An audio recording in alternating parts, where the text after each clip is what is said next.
नमस्कार। Good morning, सुप्रभात। स्वागत है आप सभी का बिहार बिहार में और आपके साथ मैं हूं आपकी दोस्त और होस्ट अर्पिता। जी बिल्कुल अर्पिता, और मैं हूं आपके साथ दिव्या। आप सभी दर्शकों का इस सुबह की मॉर्निंग शो बिहार बिहार में बहुत बहुत स्वागत करती हूं। अर्पिता, जैसे कि हर सुबह आप नई नई कविताएं पढ़ती हैं और लिखती हैं, तो मैं दरख्वास्त करूंगी आज भी कुछ आप पढ़िए, और शायद आपने लिखा भी होगा तो हमारे दर्शकों को ज़रूर सुनाइए। बिल्कुल, मैं दिव्या तुमको निराश नहीं करूंगी और अपने दर्शकों के लिए बहुत सारी मीठी मीठी प्यारी बातें मैं ज़रूर लेकर आती हूँ। तो आज अपने दर्शकों से ज़रूर कहना चाहूँगी कि नया दिन है, नई शुरुआत करो। कल चाहे हारे थे, आज फिर से शुरुआत करो। बिल्कुल दिव्या, और इसके साथ ही साथ राहत इंदौरी की मैंने एक शायरी लिखी है। बिल्कुल, पेश कीजिए, इरशाद। बिल्कुल, तो ये शायरी ज़रा गौर से सुनिएगा। आँखों में पानी रखो, होठों पे चिंगारी रखो। आँखों में पानी रखो, होठों पे चिंगारी रखो। अगर जिंदा रहना है जनाब, अगर जिंदा रहना है तो तरकीबें बहुत सारी रखो। अब इसका अर्थ भी बताना जरूरी है दिव्या। बिल्कुल कि अगर आप जिंदगी में बहुत कुछ करना चाहते हैं, पाना चाहते हैं, तो आपको बहुत कुछ आना चाहिए। कई बार हम देखते हैं कि अपने लाइफ में सक्सेसफुल होने के लिए सिर्फ एक चीज़ पर फोकस करते हैं, जो कि बहुत अच्छी बात भी है, लेकिन कई ज़रूरी चीज़ें हम छोड़ देते हैं। और कई बार दिव्या ऐसा भी होता है कि हम एक अटेम्प्ट किसी चीज़ पे करते हैं और हम फेल हो जाते हैं, फिर हमें लगता है अब क्या होगा, इसमें हम सक्सेस नहीं हमको मिल पाई तो अब हम कहाँ जाएं। इसलिए कई सारी चीज़ों पर नज़र बनाकर रखनी चाहिए, उस पर हुनर अपना बना लेना चाहिए, ताकि हमें कभी भी ऐसा कोई मौका आए। कहते हैं ना अर्पिता, इंसान चाहे तो पत्थर भी मोम बन सकता है, क्योंकि हमारी जो जीवन में रोज़ कठिनाइयाँ आती हैं, रोज़ मुसीबतें आती हैं, हर्डल्स आती हैं, और हमें उसे पार करना होता है, मुस्कुरा कर सामना करना होता है और आगे बढ़ना होता है। दिव्या, बढ़ते अगले सेगमेंट की ओर। इस अगले सेगमेंट में हम बहुत खास चीज़ों पर आज बात करने वाले हैं। दर्शकों, बहुत सारे लोगों ने भारतीय संस्कृति, हमारी परंपराओं के बारे में सुना होगा। बहुत सारे ऐसे लोग हैं, मैं बात बाहर के लोगों की कर रही हूँ, विदेश में बैठे लोगों की कर रही हूँ, लेकिन हमारे भारत की एक ऐसी कला है जो पूरे विश्व में एक पहचान बना चुकी है। और वो कला कोई आज की कला नहीं है, बहुत ऐतिहासिक है, पौराणिक है।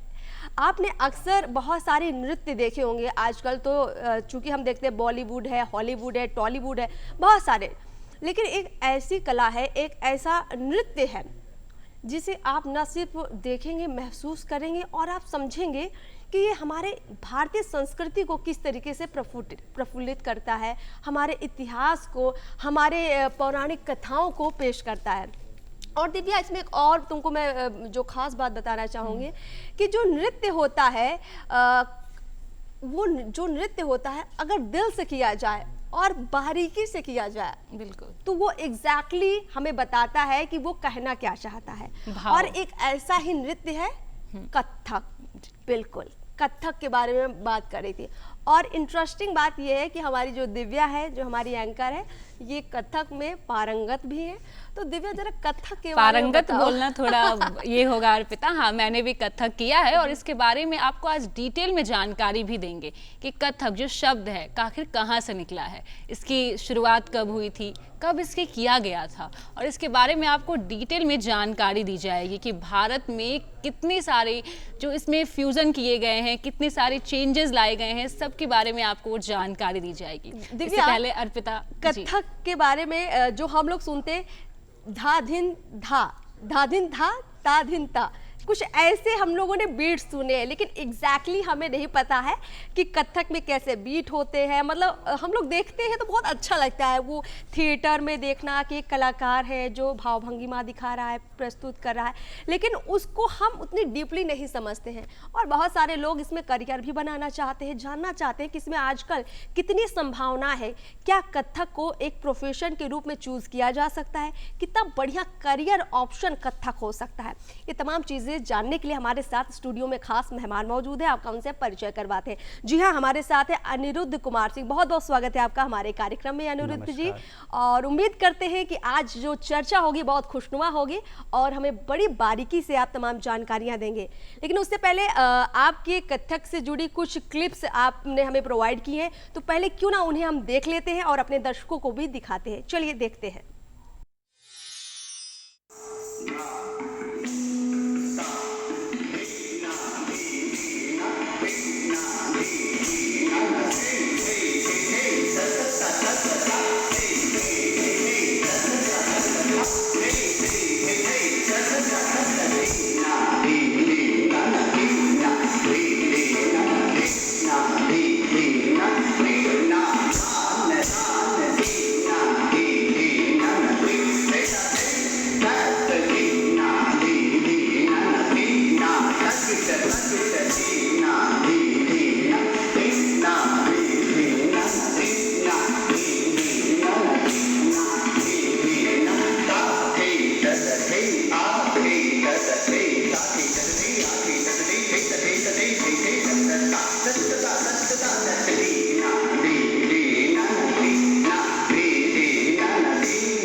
तो दर्शकों, आपने देखा आज के हमारे गेस्ट अनिरुद्ध जी के नृत्य के कुछ डांस के नमूने।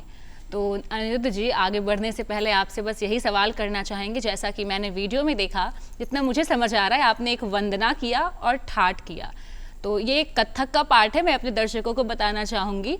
लेकिन मैं आपसे जानना चाहूँगी, आखिर कथक जो प्राचीन भारत से ही स्टार्ट हुआ है, इसकी बहुत ही रिच कल्चर है, तो इसके बारे में आप कथक को समझाइए। सबसे कथक क्या होता है, कहाँ से शुरुआत हुई है इसकी, और फिर ये ठाट के बारे में बताइए। ठाट आखिर जो आपने प्रस्तुति दी उसके बारे में समझाइए। देखिए, कथा कहे सो कथक कहा है। हम कथा कहते हैं सहज भाव से कुछ भी, तो कथा कहने के कई रूप होते हैं, अंग से, भाव से, वस्त्र विन्यास से भी।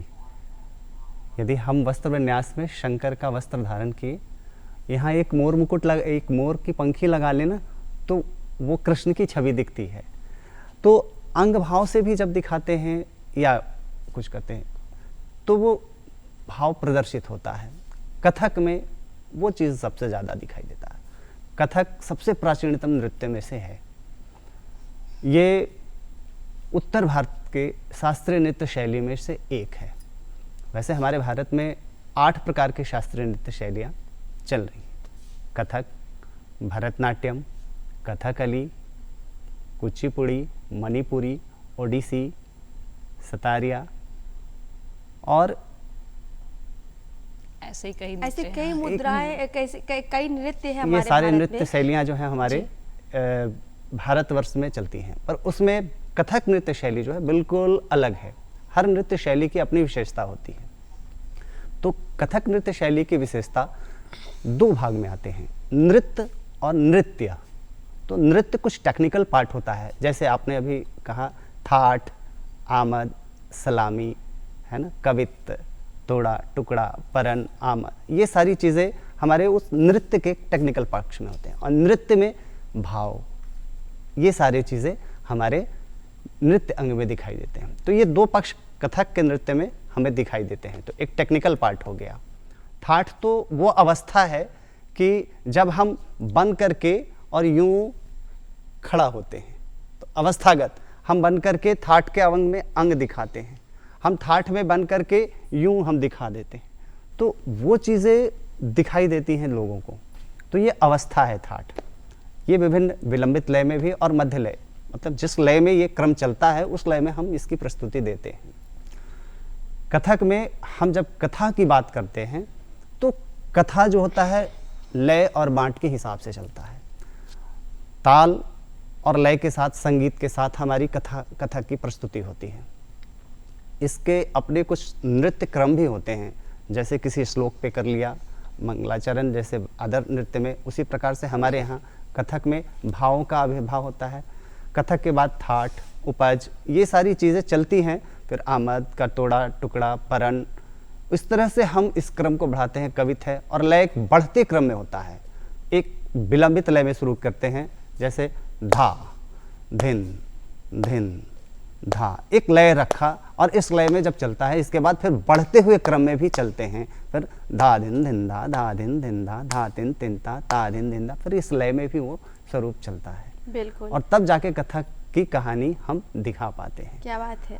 यानी कि अर्पिता, जो हम वीडियो देखते हैं, पहले हम उसे 1x में देखते हैं, 1.5x में देखते हैं, 2x में देखते हैं। कहने का मतलब यही है कि वो धीरे धीरे स्पीड बढ़ती है और उसके जरिए हम डांस को प्रस्तुत और करते हैं। कथक के बारे में जरूर अपने दर्शकों को बताना चाहेंगे कि नाट्य शास्त्र, जरूर आपको पता ही होगा, नाट्य शास्त्र एक ऐसा ग्रंथ है जो मौजूद भी है और इसमें बहुत ही विस्तारित रूप में कथक के बारे में बताया गया है।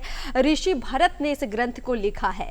तो कथक आप समझिए, जिसमें हमारी पौराणिक कथाओं का वर्णन, रामायण महाभारत का वर्णन और न जाने हमारी कितनी प्राचीन ग्रंथों में इसका वर्णन मिलता है। तो कथक की इस पौराणिकता के साथ अगर आधुनिकता के मेल को अगर हम देखें, तो पहले का जो कथक है और जो आज का कथक है, इसको तो हम समझेंगे ही आपसे और बहुत सारी चर्चाएं भी करेंगे। लेकिन उससे पहले जानना चाहेंगे कि आपकी रुचि कैसे हुई, क्योंकि आजकल देखते हैं कि ज़्यादातर लोग देखिए फिल्मी डांस करते हैं, बहुत सारे अलग अलग तरह के डांस करते हैं, लेकिन कथक जैसी बारीक डांस को चुनना अपने आप में बड़ी खूबी की बात है। कैसे रुचि हुई आपको? देखिए, इस बात को तो थोड़ा गुदगुदाने से तो लगता है कि पुरानी यादें ताज़ा हो गई। जी। वैसे मैं बता दूं कि मेरे घर में संगीत का कोई माहौल नहीं। अच्छा। पुराने दादा परदादा से भी कहीं संगीत का कोई लेना देना नहीं था। तो मेरे मन में इच्छा थी कि मैं गायन सीखूं। तो गायन सीखने के लिए मैं एक गुरुजी के पास गया, आनंद गुरुजी, बहुत अच्छे, अब वो इस दुनिया में नहीं हैं। फिर उन्होंने कुछ दिन सीखने के बाद कहा कि हारमोनियम खरीदो, तो हारमोनियम पे थोड़ी सहजता आएगी सीखने के क्रम में। जब मैं हारमोनियम के लिए, पैसे अच्छे खासे लगते हैं उसमें, विद्यार्थी था, थोड़ा बहुत ट्यूशन वगैरह पढ़ा लिया करता था। तो घर में जाकर के जब कहा कि भाई मुझे गाना सीखना, मुझे हारमोनियम खरीद दीजिए, हारमोनियम की कीमत उस समय 5,000 रुपया थी। अच्छा। तो भाई पिताजी तो गुस्सा हुए और घर में सुनने को मिला कि हाँ नाच गाना करो, कुछ नहीं करो, पढ़ाई लिखाई छोड़ दो। तो मिला नहीं, डांट बहुत पड़ी, छोड़ दिया हमने। फिर उसके बाद मन में जिज्ञासा थी कि भाई हमें तो कुछ सीखना है, और मेरा रुझान थोड़ा शास्त्रीयता के प्रति था। तो फिर सोचा कि इसमें तो बड़ा इन्वेस्टमेंट में, लेकिन मुझे कुछ क्लासिकल सीखना है। तो सबसे सरल मार्ग लगा कि नृत्य है, नृत्य में कोई साज खरीदने की ज़रूरत नहीं है। लेकिन फिर जाकर के उस नृत्य को सीखने के लिए मैं एक संस्थान को खोजा। हमारे दानापुर में ही एक संस्थान है, मैं वहाँ गया तो मुझे वहाँ के जो गुरुजन हैं वो बोले कि भाई यहाँ लड़कियों को नृत्य नहीं सिखाई जाती, लड़कों को नृत्य नहीं सिखाई जाती, केवल लड़कियों को सिखाई जाती है। तो मेरे लिए थोड़ी मुश्किल हुई। तो मैं फिर उनसे पूछा निवेदन से कि भाई महाराज जी हैं, सीखते हैं, पंडित राजेंद्र गंगानी हैं, सब लोग सीखते हैं, तो नृत्य मैं भी सीखना चाहता हूँ, शास्त्रीय नृत्य। तो बोले कि भाई एक जगह है जहाँ लड़कों को भी सिखाया जाता है, आप वहाँ चले जाइए। तो सगुना मोड़ के पास श्री अमर कुमार पांडे गुरुजी हैं, वो सिखाते थे वहाँ पर। तो मैं उनके पास चला गया। तो नृत्य की शिक्षा मेरी वहाँ शुरू हुई। 22 लड़कियों के बीच में उस समय वो हाँ, वो फ्लोर जो था ना मिट्टी का था। अच्छा। अब तो बड़े अच्छे चिकने फर्श होते हैं जिसमें कि स्पिन लेना वगैरह, चक्कर लेना बड़ा आसान होता है, लेकिन वहाँ मिट्टी का था और वो छाया हुआ जो था कपड़े का था। उसमें 22 लड़कियाँ सीखती थी। तो उसमें मैं इकलौता लड़का, मुझे अनुमति मिल गई। तो मैंने शुरुआत करी, वहाँ पे सीखता था, हंसी का पात्र भी बनता था क्योंकि त्रुटियां हमसे ज़्यादा होती थीं, वो थोड़े अच्छे सधे हुए नृत्य किया करती थी। इसी क्रम में नृत्य शुरू हुआ। कुछ दिन सीखने के बाद फिर गुरुजी ने कहा कि भाई इस घुंघरू तो लेना होगा, क्योंकि एक साज छोटा सा है घुंघरू, कि बगैर घुंघरू के नृत्य का आनंद नहीं है। बिल्कुल। तो अब भाई घुंघरू साज घर में खरीदने के लिए तो बड़ा मना होता था कि भाई कुछ नहीं, मतलब इसको तो पहले नहीं मिलता था प्रश्रय कि हाँ भाई ये करो, क्योंकि हमारे समाज में हर कोई के घर में होता है कि पढ़ो लिखो। एक घटना मैं आपको सुनाऊंगा कि जब नृत्य थोड़ा सीखने का मेरा कई साल बीता, तब उसमें वहाँ पर एक जगह पे चर्चा आई, अपने बड़े पापा के यहाँ गए तो वहाँ हुआ कि बाबूआ का कर रहा, एक बुजुर्ग हैं, पूछा उन्होंने कि बाबूआ का कर रहा, तो जी नाचा ही। उनको मैंने जवाब दिया तो बड़े गुस्सा हुए, अरे पूछ रहे हैं कि करते क्या हो। मतलब उन्होंने अपनी भाषा में कहा, बुआ हम पूछा ही कि तू करा कहा, तो जी नाचा ही। तो और गुस्सा हो गए, देखा पूछ रहे हैं कि कूची कर रहा तो ये हमरा से मजाक करी थे। तो ये स्थिति हो गई और मतलब घर में तो वो बवाल सा हो गया, भाई पूछ रहे हैं इससे कि करता का कर कहा, तब मतलब बता हमरा से मस्खरी करी थे। तो जो जानते थे उन्होंने कहा कि नहीं नहीं, ये डांस सीखते हैं, कथक नृत्य सीखते हैं और उसी से ये अपना काम करते हैं, सिखाने का काम करते हैं, प्रदर्शन का काम करते हैं। मैं आपको रोकूंगी, लेकिन ये वाकई में मतलब बहुत बड़ा चैलेंज है दिव्या आज के दौर में। ऑर्थोडॉक्स तोड़ा है इन्होंने कि जो पुरुषों को मतलब आंका जाता है कि वो नृत्य नहीं कर सकते या फिर नहीं करना चाहिए। आपने बहुत बड़ा ये ऑर्थोडॉक्स तोड़ा है, जो पुराने जमाने की सोच थी कि ये सिर्फ महिलाओं के लिए नृत्य का क्षेत्र है। कि मैं गुरुजी के यहाँ जब सीखता था तो घुंघरू की जो आवश्यकता हुई, उस घुंघरू को मैं जो ट्यूशन पढ़ाता था उससे एक घुंघरू खरीदा और गुरुजी से निवेदन किया, गुरुजी सीखेंगे यहीं, बांधेंगे तो यहीं, पर ये आपके घर में रहेगा। क्या बात है, मतलब मैं घर में ले नहीं जाऊंगा। ललक वो दिव्या देखो कि अनिरुद्ध जी ने 1996 में, जहाँ तक मेरी जानकारी है, 1996 में आपने कथक की शुरुआत की थी और उस दौर में एक लड़के का नृत्य करना, कथक जैसा नृत्य जो शास्त्रीय नृत्य भी है, उसमें भी लोग सवाल खड़े करते थे और बिल्कुल। आपको बहुत छुप के चोरी से ये काम करना पड़ा। और दिव्या, एक और बड़ी पिता- इंटरेस्टिंग बात हाँ, जी। कि इनके घर में इस बात की जानकारी कैसे हुई कि ये नृत्य करते हैं, इसका बड़ा इंटरेस्टिंग किस्सा भी है। मैं कॉलेज से इंटर कॉलेज कंपटीशन हुआ था, इंटर यूनिवर्सिटी कंपटीशन के लिए, तो मैं उसमें भाग लेने के लिए एन कॉलेज में गया था। तो वहाँ पर कथक नृत्य से मैं तैयारी करके मैं गया था वहाँ पे। तो जब नृत्य किया, हमारे साथ तबले पे थे श्री राम कुबेर पांडे गुरुजी और उसके बाद रविंद्र जी थे। तो ये नृत्य प्रस्तुत हुआ, एक पढ़ंत था उसमें, फिर पढ़ करके नृत्य करने की एक शैली होती है पढ़ंत जी। तो एक बोल था जैसे धा धिन धिन धा धा, ये लय चल रहा है हमारा। अब इसी लय में हमको पढ़ना है ना। तो तागड़तक तागड़तक तिरगड़तक तिरगड़तक ना ना ना ना कृतक तिरगड़तक तिरगड़तक धा दिन तक कत्ते धा तिरगड़तक तिरगड़तक धा दिन तक कत्ते धा तिरगड़तक तिरगड़तक धा दिन तक कत्ते धा तागड़तक तागड़तक तिरगड़तक तिरगड़तक ना ना ना ना कृतक तिरगड़तक तिरगड़तक धा दिन तक कत्ते धा तिरगड़तक तिरगड़तक धा दिन तक कत्ते धा तिरगड़तक तिरगड़तक धा दिन तक कत्ते धा तागड़तक तागड़तक तिरगड़तक तिरगड़तक ना ना ना ना कृतक तिरगड़तक तिरगड़तक धा दिन तक कत्ते धा तिरगड़तक तिरगड़तक धा दिन तक कत्ते धा तिरगड़तक तिरगड़तक धा दिन तक कत्ते धा। ये चीजें जो आई तो पढ़ंत करके जब मैंने उस समय किया तो जजेस जो थे हमारे बड़े प्रभावित हुए और मुझे प्रथम घोषित किया, मुझे गोल्ड मेडल मिला उसमें। तो ये मेरा पहली अपॉर्चुनिटी थी जो मुझे गोल्ड मेडल मिला। और जब मिलने के बाद मेरा नाम और तस्वीर अखबारों में छपा, घर वाले देखे, मोहल्ले वाले देखे, सबने कहा कि ये भाई ये तो तुम्हारा ही नाम है, फोटो है। फिर घर में भी हुआ, तो धीरे धीरे घर में इसका फिर प्रश्रय मिला।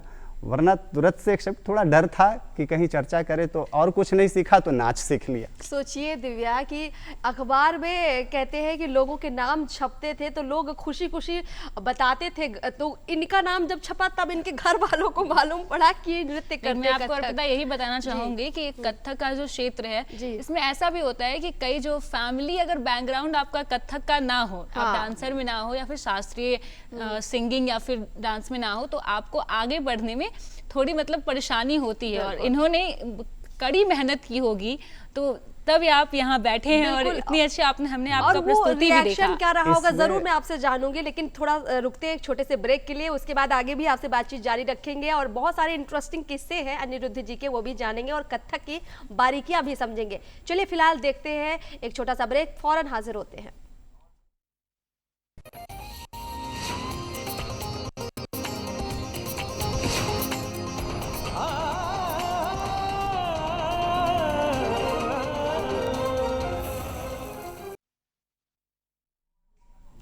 ब्रेक के बाद आप सभी दर्शकों का बहुत बहुत स्वागत है। आप सुन रहे थे अनिरुद्ध जी को जो हमें कथक की बारीकियों के बारे में जानकारी दे रहे हैं।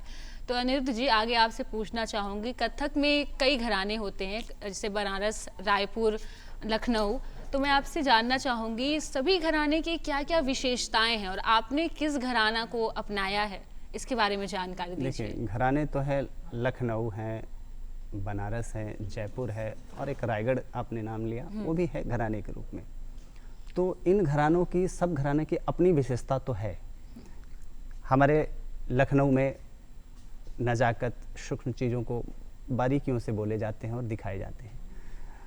जयपुर में हमारे जो होते उनके एक अलग विशेषताएं होती हैं, जिसमें कि परन जोरदार बोल और पैरों की क्रिया सीधा सीधा और बड़े रियाजी और अभ्यासी हो जाते हैं करते हुए। बनारस थोड़े से और सॉफ्ट होते हैं और उनका थोड़ा अंग अलग बनता है। रायपुर घराना भी उसी क्रम में है। ये चारों घराने जो हैं ये निकल करके सामने आज के डेट में हर घराने को कथक नर्तक प्रस्तुत करता है। कहीं भी ऐसा नहीं है कि हाँ, लेकिन कुछ विशेषताएं होती हैं जिसे दिखानी पड़ती हैं। हमारे लखनऊ घराने में एक छोटी सी चीज़ है कि किसी चीज़ को हम बड़े नज़ाकत से प्रस्तुत करते हैं। अब जैसे हमारे यहाँ थाट का बड़ा बेहतरीन चलन है, जैसे हमने ये दिखाया, अब बोल का चलन चला थेई ता थेई थेई ता, तो वो चीज़ें हमारे लखनऊ में बड़े बारीक से दिखते हैं। आपने नज़ाकत का जिक्र किया, तो हमारे जो कथक को मैं देखती हूँ महिलाओं और पुरुष दोनों को करते हुए, तो महिलाओं की कथक में ना एक नज़ाकत सी मतलब नज़र आती है, और पुरुष के जो वो कथक करने का तरीका होता है वो तीव्र गति का, एग्रेशन के साथ। तो इन दोनों में कैसे चेंजेस आता है, मुझे इनके बारे में जानकारी दीजिए। ऐसा नहीं है कि पुरुष नारी अंग की चीज़ों को नहीं दिखाते हैं। पुरुष हम नायिका भेद भी दिखाते हैं और नायक भेद भी दिखाते हैं। जैसे हमने अभी आपको दिखाया था, दुर्गा वंदना करा था अभी, उस दुर्गा वंदना में दुर्गा स्वरूप को दिखाना है। तो जब हम किसी भी चीज़ को दिखाते हैं तो हम कैरेक्टराइजेशन करते हैं कि हम एक ही चीज़ को कैरेक्टर में कैसे दिखाते हैं। कभी हम कृष्ण बनते हैं और तुरंत कैरेक्टर बदल के हम कभी राधा बन जाते हैं, है ना। फिर तुरंत बदल करके हम गोपियाँ ग्वाल बाल बन जाते हैं, है ना। आ जाओ है ना, ऊपर चढ़ते हैं, मतलब वो उनके बीच का भाव आने लगता है। तो ये सब छोटी छोटी चीज़ें हैं कि कैरेक्टराइजेशन जब आता है तब वो कैरेक्टर के हिसाब से हम अपनी छवि को रखते हैं। जैसे नृत्य के दो अंग बोले जाते हैं कि एक तांडव और एक लास्य आती है। तो लास्य माँ पार्वती ने किया था तो उस स्त्री अंग के द्योतक बन जाते हैं। कथक में तांडव हमारे महादेव ने किया था तो वो पुरुष अंग के द्योतक बन जाते हैं। तो तांडव में थोड़ा सा रौद्रता रहती है, वीरता का वो रस रहता है, लेकिन लास्य में बहुत ही श्रृंगारिकता का भाव होता है, करुण का भाव होता है, वात्सल्य का भाव होता है। ये एक अलग पैटर्न चलता है। तो ये सारी चीज़ें हमारे कथक नृत्य में देखने को सहज रूप में मिल जाती है। बिल्कुल, अब आपने भाव का जिक्र कर दिया है दिव्या, तो ज़रूर हम भाव को समझेंगे, क्योंकि दर्शकों हमने भी कई बार देखा है कि जब भी हमारे कोई तीज त्यौहार होते हैं या कोई हमारे बड़ी पौराणिक कथाएं होती हैं, जब उनका मंचन होता है तो ऐसा लगता है हम उसको सजीव देख रहे हों। लीलाएं अगर प्रभु श्री कृष्ण की, राधा की देखें तो लगता है प्रेम खुद प्रकट हो गया हो, ऐसा लगता है। और जैसा इन्होंने बताया अनिरुद्ध जी ने कि जब रौद्र रूप देखते हैं भगवान शिव का तो लगता है कि संसार अब सारा समाहित हो जाएगा इस गुस्से में। तो ये भाव कैसे आते हैं, जो क्रोध रस, वीर रस, हास्य रस, करुणा रस, ये सारे रस कैसे प्रस्तुत करते हैं आप कथक के सब जरिए? रसों के अपनी एक प्रकृति होती है। तो हम कहते हैं ना कि बगैर भाव के रस की व्युत्पत्ति नहीं हो सकती है। तो भाव की अनुभूति होनी ही चाहिए। तो जब भाव हमारा अंदर आता है कि हमने अगर ये भाव फील किया, हास्य, तो है ना, हंसी आती है, करुण वाली बात होती है, वो भाव दिखता है, आश्चर्य, भय, तो वो दिखेगा, क्योंकि वो हम अनुभूति करते हुए उसकी अभिव्यक्ति करते हैं। अब जैसे हमारे नृत्य में भावों की बात होती है तो हम मुंह का अभिनय करते हैं, हम गेंद खेल रहे हैं, कृष्ण है ना, कृष्ण की छवि दिखा रहे हैं, कृष्ण गेंद खेलते हैं, कृष्ण गेंद खेल रहे हैं और वो खेलते हुए यमुना में चली गई। तो यमुना में चली गई तो हम उसको शब्दों के माध्यम से भी दिखाते हैं। एक कविता का फॉर्म आता है, मैं पढ़ता हूँ, आप देखेंगे। कूद पड़े जमुना में जब, पकड़ ले आए नागशेष फन, गिरधर गोपाल गिरधर गोपाल, आस पास में गोपियां नाचे, ताथे ततथे आथे ततथे, नृत्य करत घनश्याम तथाकत नृत्य करत घनश्याम तथाकत नृत्य करत घनश्याम। अब वो चीज़ें हमारे इस नृत्य भाव में शब्दों के क्रम में दिखाई देते हैं, ये लय में भी चल रहा है ना? बिल्कुल दिव्या, जैसे कई भाव अभी अभी इन्होंने लाइव प्रस्तुत कर दिए, बड़ा अच्छा लगा मुझे देखकर। अब मैं तुमसे भी जानना चाहूँगी, क्योंकि कथक में तुम्हारा भी काफ़ी ज़्यादा इंटरेस्ट रहता है, तुम्हें कौन सा भाव पसंद आता है? कथक की कौन सी वो कलाएं हैं जो तुम्हें अट्रैक्ट करती है, प्रभावित करती है? कथक में मुझे चक्कर जो इसमें जो होता है मुझे सबसे मतलब इंटरेस्टिंग लगता है, क्योंकि एक तो वो टफ है और उसको करना, मतलब अगर आप कंप्लीट स्टेज को कवर कर लेते हैं एक चक्कर के जरिए, तो मैं चाहूँगी आप दर्शकों को चक्कर के बारे में भी जानकारी दें, क्योंकि चक्कर भी 2-3 प्रकार के होते हैं जी। हाँ, तो उसके बारे में दर्शकों को बताइए। चक्कर का अभ्यास गुरुजन बड़े कठिनाई से कराते हैं और हम लोग कठिनाई से करते हैं, क्योंकि चक्कर वो चीज़ें हैं कि जब हम सीधा खड़े होते हैं, हमारे नृत्य में खड़े होने का एक अंदाज होता है। जैसे ये खड़े होने का अंदाज है, इसको हम नमन की मुद्रा बोलते हैं। ये उत्पत्ति की मुद्रा है, ये नमन की मुद्रा है। तो ये उत्पत्ति की मुद्रा में खड़े होकर के नृत्य का अभ्यास जब दोनों हाथ खोल करके और बंद करते हैं और स्पिन करते हैं, तो उसी प्रकार से 8 पैर का, 4 पैर का, 3 पैर का, 2 पैर का, 1 पैर का चक्कर का अभ्यास किया जाता है और अभ्यास करते करते इसमें पारंगतता आती है, तब वो चक्कर जो है सधता है और हम सहज भाव से ले लेते हैं। अगले को लगता है कि भाई ये तो घूम जाएगा, घूम के गिर जाएगा, लेकिन ऐसा नहीं है। अभ्यास से ये सारी चीज़ें संभव होती हैं। बिल्कुल। और अर्पिता, चक्कर मैं एक बताना जगह पे भी चाहूंगी- लेते हैं और स्थान बदल के भी लेते हैं, जैसे वो भ्रमरी स्थान परिवर्तन करते हुए भी लेते हैं, स्थान छोड़ करके, है ना। तो वो भी हमारी क्रियाएं इस भ्रम में अभ्यासित होते हैं हम लोग। बहुत बैलेंसिंग लगता है चक्कर करने में। अगर आप चक्कर करके थोड़ा सा भी डगमगाए तो आप कंप्लीटली नीचे गिर जाओगे। वो हमारे गुरुजन का आशीर्वाद है कि हमसे मेहनत करवाते थे हमारे गुरुजन। मैं एक और गुरुजी का नाम लूँगा, हमारे जो पटना के गुरुजी हैं, अभी वर्तमान में भारतीय नृत्य कला मंदिर के वो कथक नृत्य के प्रोफेसर हैं, श्री कुमार कृष्ण किशोर गुरुजी। उन्होंने बहुत मेहनत किया मेरे ऊपर। मतलब उनके हम लोग क्लास शुरुआत रात के 10 बजे से उनके यहाँ करते थे। 10 बजे से 12 बजे तक, 1 बजे तक चलता था, फिर सो जाते थे और सुबह 4 बजे उठने की इच्छा नहीं होती थी, दातुन फ्रिज से निकालते थे और कहते अनिरुद्ध उठो, और बस वो दातुन दे दिए और मुँह दिए देख रहे थे 4 बज रहा है, अभी तो 1 बजे सो ही थे।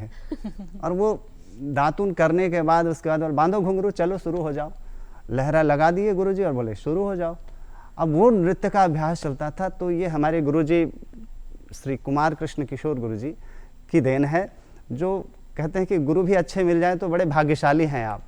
बिल्कुल। तो उन्होंने जो मेहनत किया वो अद्भुत है। बिल्कुल। और आप लोग इतनी मेहनत करते हैं और कथक के साथ साथ देखिए आजकल नए नए तरह के नृत्य भी आ चुके हैं, तो कई लोग उस पर कुछ नया अलग ट्राई भी करते हैं। फ्यूजन नृत्य का चलन काफी बढ़ गया है। आप लोगों ने कथक के साथ किसी को मर्ज करके कुछ अलग ट्राई किया है कि देखिए, किया तो प्लीज। संभावनाएं तो कथक नृत्य में हमारे प्रयोग बहुत हो रहे हैं, लेकिन कहते हैं कि प्रयोग होते हुए भी कथक मूल रूप में बहुत प्यारा लगता है, उसकी प्रस्तुति देखने लायक होती है।